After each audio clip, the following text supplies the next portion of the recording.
Саламатсыздарбы, урматтуу журналисттер, бүгүнкү пресс-конференциянын катышуучулары. Биздин чегаранын бекемдиги Кыргыз Республикасынын аймактык бүтүндүгү, Кыргыз мамлекеттүүлүгүнүн эң негизги муктаждыгы болуп эсептелет. Бул багытта кенебез жана бошоң саясаттын айынан чегарага жакын аймактарда чыр-чатактар күн алыс кайталанып келет. Биз Лейлек Баткен район айылдык кеңешинин депутаттарынын атайын жөнөтүүсү менен келгенбиз. Бирок мына биздин бир канча кайрылууларыбыз бул күнгө чейин болуп келди. Ушул күнгө чейин биздин чегара маселеси, анан социалдык экономикалык маселелер чечилбей, ошол жердеги тийиштүү адамдар тийиштүү маселени чечпегендигинен ушундай кайгылуу окуялар дагы акыркы мезгилде көп болуп кетти. Негизинен мына биз 14 сентябрь 2019 жылы ошол окуя баягы кыргыз-тажик чегарасындагы атышуу болоордун алдынан келгенбиз. Келип ошол эки районун Баткен Лейлек районунун айылдык кеңешинин депутаттарынын атынан келгенбиз. Ошол жыйынтыктар дагы чыкпады. Экинчи кайрылуубуз кайра Лейлекке кеттик, маселе чечилбегенден, депутаттар менен эл менен сүйлөшкөн. 10 октябрь 2019 жылы Лейлек району айыл аймагынын депутаттарынын кошмо жыйынынын жыйыны өтүп, ал жерде дагы чегара маселеси, социалдык экономикалык маселелер талкууланган. Кайра кайрылуулар болгон. Президентке, жогорку кеңешке, өкмөткө тилекке каршы эки кайрылуубузда дагы жооп эч болбогондугунан граждандык активисттер менен, айылдык кеңештин депутаттары менен, жогорку кеңештин депутаттары менен дагы, фракция лидерлери менен, төрага менен дагы жолугушууга киргенбиз. Тилекке каршы жогорку кеңештен дагы анча көңүл бурулбай, эки гана депутат келген. Биздин жалпы эле ушул окуялар чыгып келген, бүгүнкү күндөн чыгып келген жок. Ушул сайып тарагандан бери өз жерибизди кошуна өлкөлөргө алдырганыбыздан ушул маселелер жаралып болуп турат. Акыркы күндөрдө мына ок атышуу болду. Биздин жараныбыз Асылбек Каримовдун кармап кетиши, Тажикстандын ичинде 10 күн аны бир кыйноо менен, зордуктоо менен кыйнагандыгына дагы биздин ушул жергиликтүү бийлик, жогорку бийликтер көңүл бурбай, ушундай бир кыйын абалга түшүп келдик да. Эми биз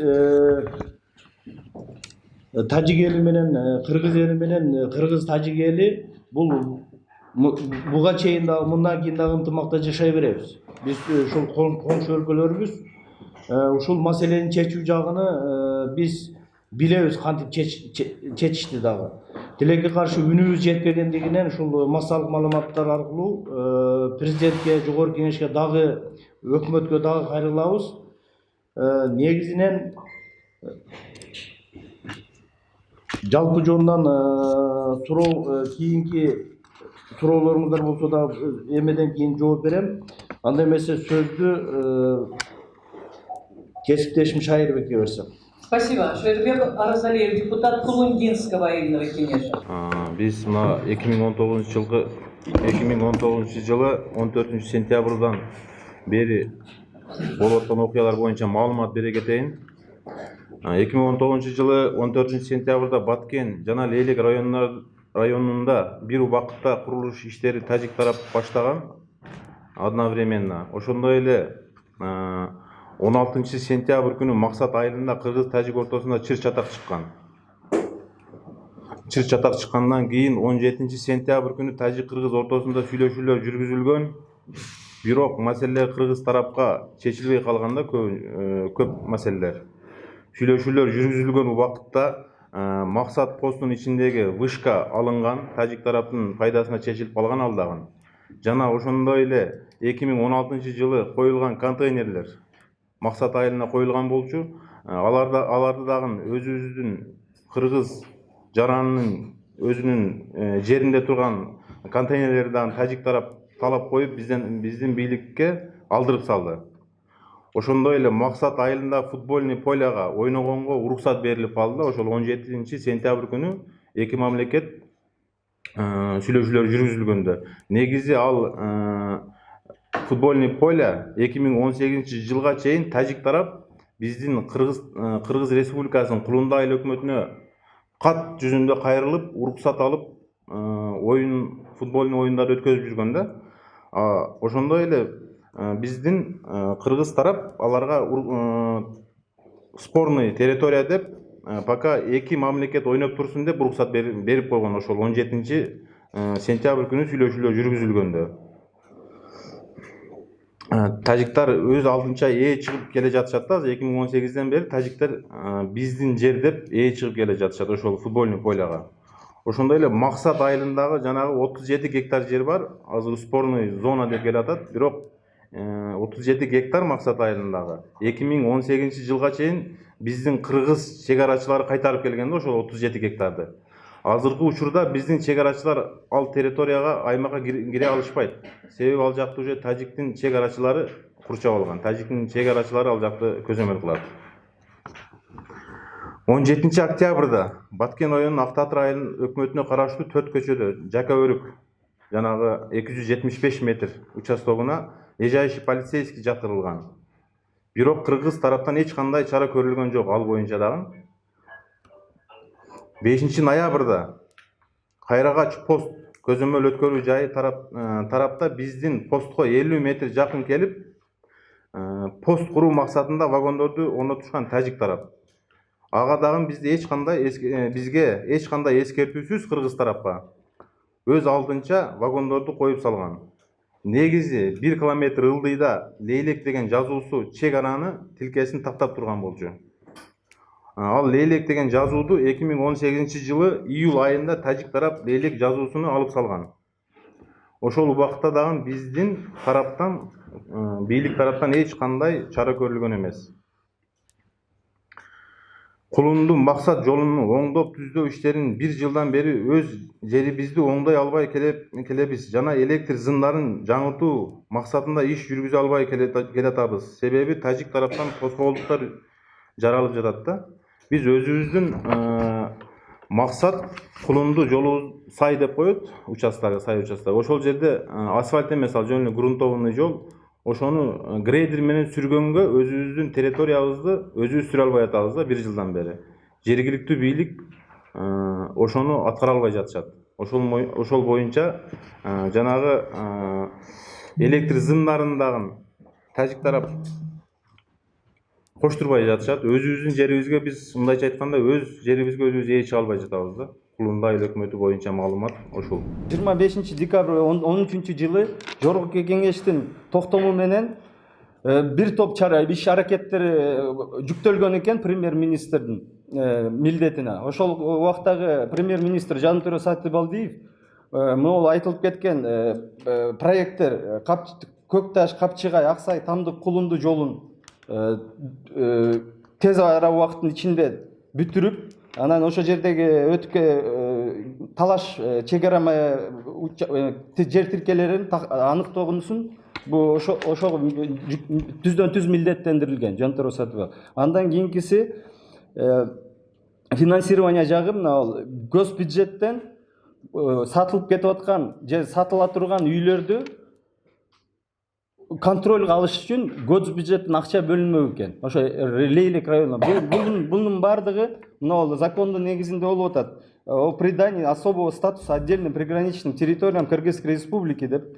Ошонун негизинде ушул иш аракет токтомду Жогорку Кеңеш милдеттендирилген өкмөттү. Бирок тилеге каршы мына мен айтып аткандай эле эч кандай иш ошол аягына чыккан жок. Тескерисинче мына Аким Баймурат Бекмуратов айтып атат, 50 үй Арка деген айыл, кичине эле бир эле айылдан 50 үй өтүп кетиптир Тажикстан жака. Тажикстан жарандары өздөрүнүн госрегистрине барып, биздин жерде турган үйлөрдү регистрация кылып атат. Муну текшергенге түздөн түз кимге жүктөлгөн? Бул өзү айтып атат, комиссия түзүш керек. Комиссия түзгөндө кимден түзөт? Жергиликтүү бийлик өзү чече албаса, анда эмне Жогорку Кеңештен комиссия түзүп барып, ар бир үйдүн эшигин каккылаш керекпи? Кайсы жерден регистрация өттүң?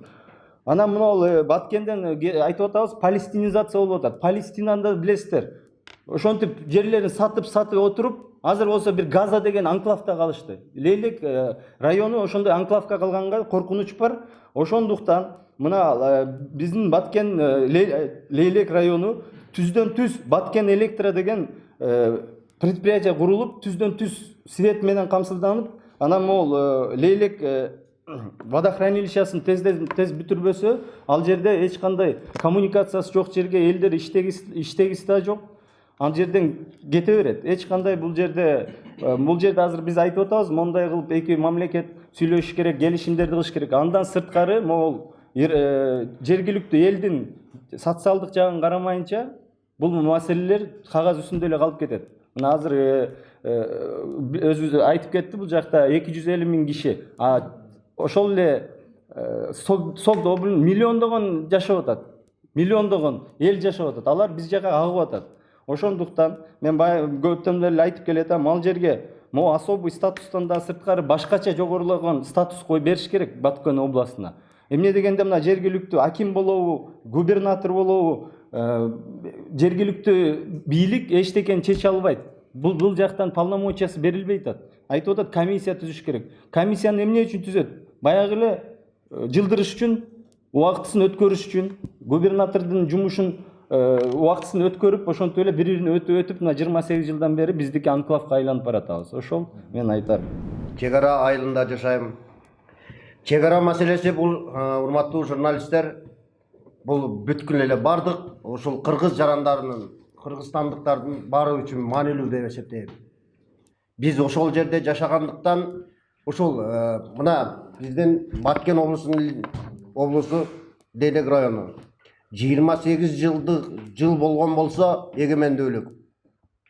Бир да ак үй көгүйдүн астына келип, биз арман айтып, биз моундай кылгыла, чечип бергиле деп турган калк эмеспиз. Биз сабырдуу элбиз, биз ушунчалык чыдадык. Эми биз айта турган нерсебиз, ал жердеги акыбал күндөн күнгө коркунучта турат. Ал жердеги жашаган адамдарды, балким ошол эки чиновникти ошол жерге 2 күн жашап көрсүнчү, ошол жерде. Ок атылып турган жерде, согуш болгон жерде, ал жерге катуу көз караш кылыш керек деген ойдомун. Ал жерге урматтуу президентибиз Сооронбай Шарипович эң негизги маселе деп, бул чек ара маселеси өз элин чебин коргогон, бул эң негизги маселе деп эсептейм. Ошого катуу көңүл бурат го деген ойдомун. Сооронбай Шарипович чечип берет го деген ойдобуз. Анын себеби эмнеде? Ал жердеги элдин, балким биз өзүбүз ойлойбуз, кадр маселесиндир. Ошол жердеги элдин көйгөйүнү билген, ошол жердеги эл менен бирге иштеген тажик элинин дагы карым катнашыбыз бар болуп, ынтымакта жашап келгенбиз. Ошолордун дагы эмелерин билген, чечкиндүү кадамга барган специалисттер керек го деген ойдомун. Мен көчө жогорку кеңеште көрдүм, комитетте, туура эмеселе комитетте, бул чек арадагы комитет туура эмес адамдарды коюптур. Ирина Карамушкина типа ошол сыяктуу приматов жетектеген. Ал жерде чек араны не деген, чек ара не экенин билбегет. Эми ал жерге мен өзүм ойлоймун, түшүнгөн кадрларды берсе экен деп. Биз социалдык маселеси боюнча азыркы абалда оор маселеде пенсия пособиясыны эки эсе кылып төлөп берүүнү биздин урматтуу депутатыбыз Сабал Тилаев суранып жатат. Канча жолу ушу трибунадан айтып жатат. Ал жердеги элдин көйгөйү оор абалда, кыйын. Ошон үчүн ал жерге күч структурасын дагы бекемдөө керек. Мен биздин элди ошол кандайдыр бир деңгээлде жакшылыкка чакырып, элди тынчтыкка, аманчылыкка сиздер дагы ушуга жардам бересиздер го деген ойдомун. Бул чек ара маселесин кандай чечүү боюнча, кандай кылгондо толугу менен чечилет? Жогорку кеңештин токтому бар экен, бул жерде биздин юрист Аскат Осмон толугу менен көрсөттү. Бүт детально бар, комплексно каралган. Бул бир жерде айта турган гана нерсе, урматтуу президент Сооронбай Шарипович, ушул токтомдорду толугу менен аткарылышын жеке өзүңүз көзүңүзгө албасаңыз, колго алып, өзүңүздүн контролго алып, көзөмөл кылбасаңыз, бүгүнкү күндө өкмөттүн дагы жогорку кеңештин депутаттарынын да муну кароого чамасы жетпей бараткандай. Эми бул маселеге биз кандайча кийлешип кыскача токтоло кетпесек болбойт. Мына чек ара маселеси көтөрүлгөнү канчалаган депутаттар буга чейин чала көтөрүп келишти, толук көтөргөн жок. Өкмөт болсо бир күн тигилер менен жолугуп коет да, экинчи айда унутуп калат. Бирок жергиликтүү активисттер мына көтөрүп чыгып аткан ушул Шайырбек, Сапар бул жигиттерге рахмат. Биз өзүбүз башка областтан болсок дагы мына Таластын, Оштун, Көлдүн, Чүйдүн жигиттери мына бул жигиттерди колдоп, анткени биз бир элбиз, бир мамлекетпиз, бир өлкөбүз. Ошондуктан биз Кыргызстандын кайсы гана жери болбосун, баарыбыз ар дайым биримдикте, биздиктүү коргошубуз керек. Биздин арабызда жалаң гана кыргыздар эмес, ал тургай орус жигиттер да бар. Алар да колдогуп алат Кыргызстандын биримдиги, бекемдиги үчүн. Ошондуктан айта турган нерсе туугандар, арабызда кээ бир күч ургандары туура эмес суроолор берген учурлар болуп атат. Сен таластык болсоң, сен чүйлүк болсоң, сен баткен менен лейлек менен ишиң кандай дегенде.